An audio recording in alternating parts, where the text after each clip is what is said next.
kena mutu karamu. Waan duraanii hin taane hundaa osoo yaadenne gocha namarratti hin hojjenne kan isaan irra hojjetan seenaa ammaan duraatiin gochaa fi hojjetan kan dabare hundaafuu dabareedhaan hojjetan. Kun immoo dhufeetis kaanis fakkaate afaaninis koflee inninis yoo fakkaate ati isaa wajjin hin yoone bara jiidha taate saba kan kee Oromoo akkasitti dhufee waraabessisi nyaate.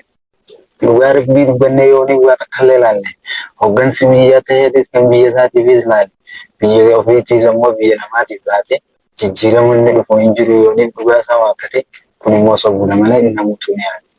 Seenaan si yaadata garuu waan hangafu yoo dabres lafa teenya Oromoodhaatiif abbaan fedhees hin seenu garuutu jijjiiramni kan abbaan fedheetis fidu biyyi teenya biyyuma teenya jaarsoonis lafa teenya amannee dibeenya akkasitti jireenya.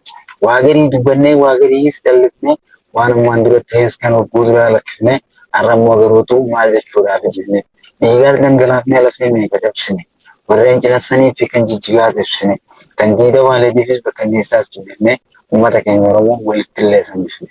Garuu waan ammaan duraatiif kan ammaan duraa dhiisa. Ilmaan Oromoodhaatis kan jaarsootis wal dhiisa. Tolli nu barbaachisu nagayaanu wayya. Nagayatti deebinee tokko ta'uutu wayya. Diina yoonii dhoofnee fageessines karaa tokkoon wayya. Ka'ii lafaa ka'ii uummanni ka'ii kan jaarsu dalgattee taa'uun kan keessan kun immoo nu baasu kan keessaa fi alaatti yaada walii babaasu kan ammoo lakkisanii tokkummaadha kan nu baasu kan ammoo lakkisanii tokkummaadha kan nu baasu.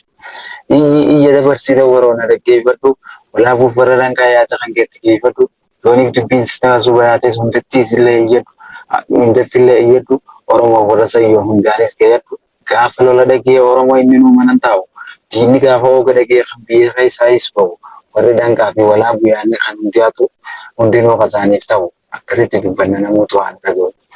Sagaleen teenya guddoodha kan akkaanis dubbannus Oromoon biyya hedduu keessa kan isaan yaadannu ilmaan jahan jaarsoo isin irraanfannu jaaniitiin duuba dhaabbatan kan isaanis hubannu jaaniin duuba dhaabbatan kan isaanis hubannu. Jinassan irraayis ka'ee hanga diida waaleeti lafarratti hin dhaabbannu hanga tulluu buleeti lafti Oromoodhaati jee namoota iyyeeti akkasitti deebisuu qaban jecha baatee namooti. Qonni Oromoodhaa meeqaan tamii meeqaan lubbuu isaatti dhabe xiqqaanii fi guddaan ilmaan isaa agabe lafti isaa cicciree kan diinagdee isaa dhabe jireenya isaa guutuu kan asirratti isa gabe har'a immoo garuutu lafa sana akkamitti addunyaa kana dhiisee adda gubiidhaan tarakkabe. Waa'ee hedduu dubbannee